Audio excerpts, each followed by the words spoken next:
परमेश्वर कबीर साहब जी महाराष्ट्र के पंढरपुर के पास एक आश्रम बनाकर सत्संग किया करते थे।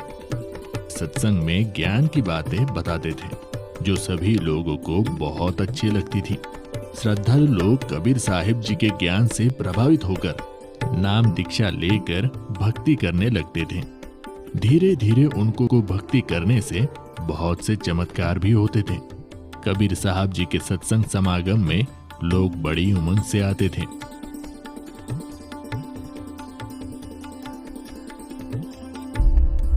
उन्हीं भक्तों में से एक भक्त का नाम रंका था। रंका भगत जी एक सच्चे सेवक थे। उनकी पत्नी बंका तथा बेटी अवंका भी भक्ति किया करती थी। उनका परिवार बहुत निर्धन था। दोनों पति पत्नी जंगल से सूखी लकड़ियां तोड़कर लाते थे और उनको शहर में बेचकर अपना घर चलाते थे। उस काम में वो बहुत ही मेहनत किया करते थे। कबीर साहिब जी के साथ में नामदेव नाम के एक भक्त रहते थे तथा वे भी कबीर जी के शिष्य बन गए थे। एक दिन उन्होंने अपने गुरुदेव कबीर जी से प्रार्थना की और बोले, हे गुरुदेव, आपके भगत रंका बहुत निर्धन है। ये जंगल से लकड़ियां तोड़ कर लाते हैं और उसको शहर में ले जाकर बेचते हैं। वहां से धन इनको प्राप्त होता है और उससे ये अपना गुजारा बड़ी मुश्किल से कर पाते हैं। इनका शरीर भी बहुत कमजोर हो गया है। पूरा दिन मेहनत करने में लगे रहते हैं, इसलिए भक्ति करने का समय भी बहुत ही कम मिलता है। इनको कुछ धन प्रदान कीजिए ताकि इनका निर्वाह ठीक से हो सके। कबीर साहिब जी ने कहा, भक्त नामदेव, मैंने इनको धन देने की बहुत बार कोशिश की, परंतु ये लेते ही नहीं। हे गुरुदेव, आप फिर से धन दीजिए, ये अब की बार अवश्य लेंगे। बड़े दुखी है दोनों। ठीक है बेटा, समय आने दो।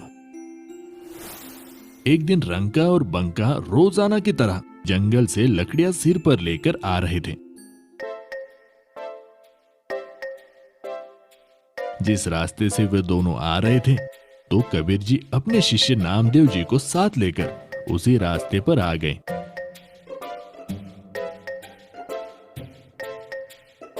उन्होंने रास्ते के बीच में कुछ सोने चांदी के आभूषण तथा कुछ अशरफियां डाल दी और स्वयं दोनों किसी झाड़ी के पास जाकर छुप गए और उनके आने का इंतजार करने लगे। कुछ देर बाद रंका लकड़ियां सिर पर लेकर आगे आगे चल रहा था। उनकी पत्नी बंका भी पीछे पीछे लकड़ियां लेकर आ रही थी। अचानक रंका की नजर नीचे पड़ी। उसने देखा कि सोने चांदी के आभूषण तथा अशरफियां पड़ी हुई है। अरे, इस घने जंगल में ये किसका धन गिर गया है? यहाँ तो कोई भी आसपास दिखाई नहीं दे रहा है। ये धन जिसका भी होगा, ऐसे हम प्रयोग भी नहीं कर सकते। लेकिन मेरी पत्नी मेरे पीछे पीछे आ रही है। कहीं उसकी नजर इन पर पड़ गई तो वो भक्ति में विचलित हो सकती है, क्योंकि स्त्री को आभूषण बहुत प्रिय होते हैं। कहीं उसके मन में लालच आ गया तो सारा काम बिगड़ जाएगा। ये विचार करके सारे धन को छुपाने के लिए उस पर पैरों से मिट्टी डालने लग गया। बंका की नजर अपने पति की गतिविधियों पर पड़ी तो उसे बात समझते देर न लगी और दूर से ही कहने लगी, चलो चलो भगत जी, मिट्टी पे मिट्टी क्यों डाल रहे हो? हाँ हाँ, चलो घर चलते हैं, आज तो बहुत देर हो गई। फिर दोनों पति पत्नी उस सारे धन को लांघकर घर चले गए। देख लो नामदेव, अब मैं क्या करूं, ये धन लेते ही नहीं।